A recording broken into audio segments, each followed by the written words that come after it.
Alors un MaaS, c'est, on va dire, une innovation dans les systèmes de mobilité urbaine que vous pouvez rencontrer. Avant, on fonctionnait avec des véhicules individuels, des transports collectifs, et vous, en gros, vous aviez le choix entre utiliser la marche, éventuellement votre bicyclette, ça dépendait des pays, votre véhicule individuel que vous pouviez stationner dans la rue ou dans des parkings au sein de vos entreprises ou en bas de chez vous, ou alors comme alternative les transports collectifs. Il y a quelques années, on va dire maintenant, la Finlande a initié quand même une démarche au niveau des politiques de transport plus responsable, notamment avec un impact environnemental un peu plus réduit. Et l'idée a germé en termes de est-ce qu'on ne pourrait pas partager finalement l'ensemble des moyens de transport à disposition pour qu'on puisse économiser soit les véhicules qui sont en circulation et donc réduire l'impact environnemental, réduire les embouteillages, soit effectivement fournir des véhicules à des gens qui n'avaient pas les moyens ou n'avaient pas la disponibilité pour être véhiculés.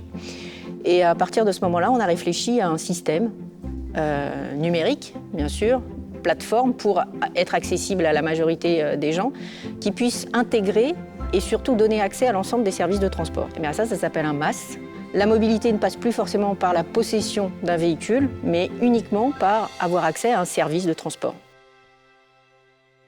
Si toi, tu aimes bien marcher plutôt dans les rues principales pour arriver plus vite, on pourrait t'indiquer ça. Si tu préfères plutôt que ton parcours soit agréable par l'environnement, les arbres, les bâtiments, ça serait possible. Si on a la possibilité de personnaliser ton expérience de mobilité, MaaS pourrait vraiment offrir cette valeur ajoutée. Dans la recherche, nous avons exploré la façon dont la mobilité des piétons était intégrée aux solutions MaaS dans la région Île-de-France. D'habitude, on prend en compte les services qui sont fournis par des acteurs qui les représentent, c'est-à-dire les trottinettes électriques, les vélos partagés, les covoiturages, etc. Nous avons trouvé des choses très intéressantes, surtout du côté de l'interface des applications. Comment quelques applications intégraient des itinéraires piétons,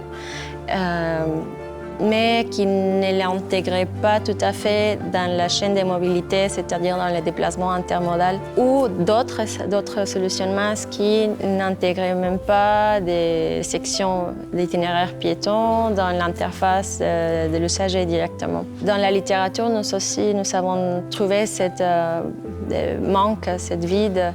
On n'explore pas autant que ça l'intégration de la marche dans ce type d'application. Aujourd'hui, on a plus de questions que de réponses. Et là-dedans, je n'ai pas intégré toutes les innovations technologiques. Je vous ai parlé de MaaS avec les systèmes, on va dire, de véhicules existants. Ce qu'il faut savoir, c'est que si, par exemple, vous faites les MaaS pour demain, il va falloir réfléchir aussi aux véhicules autonomes.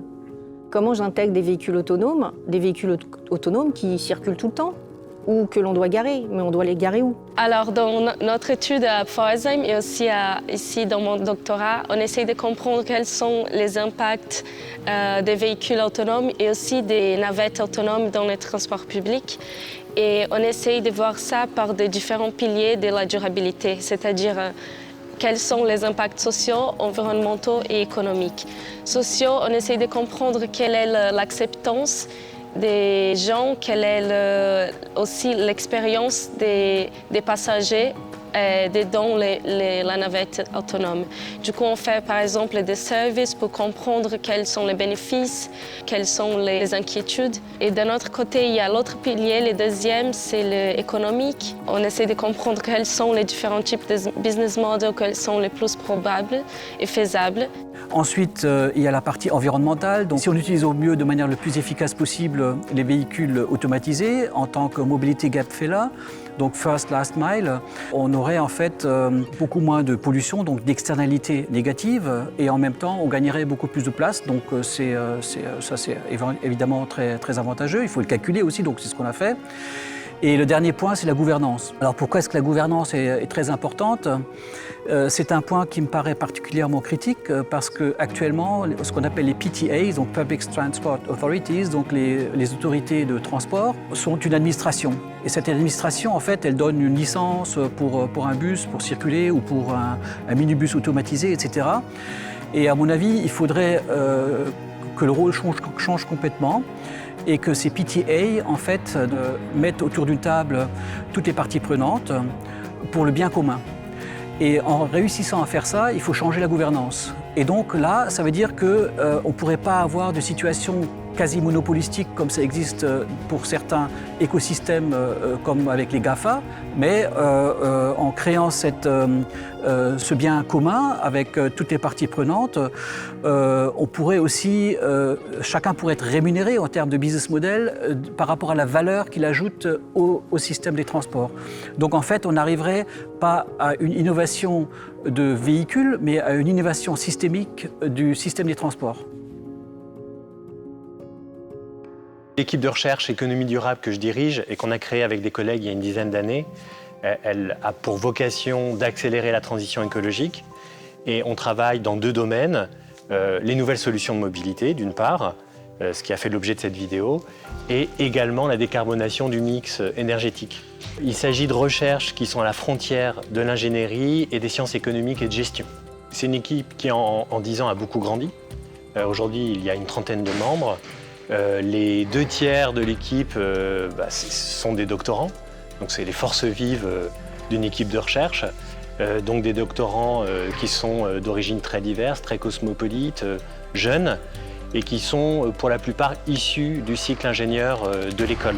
C'est vraiment une grande richesse de l'équipe et ce qui permet une ambiance de travail avec beaucoup d'intensité, beaucoup également de sympathie entre nous. Ah bah moi, je vous invite à venir au LGI, oui, on est bien. C'est une équipe qui est très ouverte, avec des représentations disciplinaires qui facilitent beaucoup les échanges. C'est très curieux, c'est de l'innovation, c'est du partage.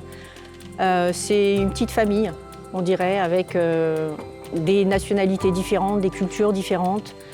Et faire une thèse, c'est ce qu'il y a de plus intéressant parce que vous êtes spécialisé sur votre sujet, vous ne faites que ça et vous êtes payé pour faire ça. Donc non, c'est super. Je pense que c'est très bien de travailler au LGI.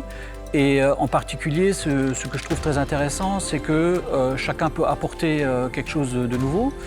Et donc, comme dans notre cas, nous on travaille en Allemagne et à Paris en même temps, donc on arrive à combiner le fait de pouvoir faire des doctorats avec des jeunes, donc on crée en fait des générations futures qui ont le savoir et peuvent continuer à notre travail, soit après dans la recherche, mais après aussi en entreprise.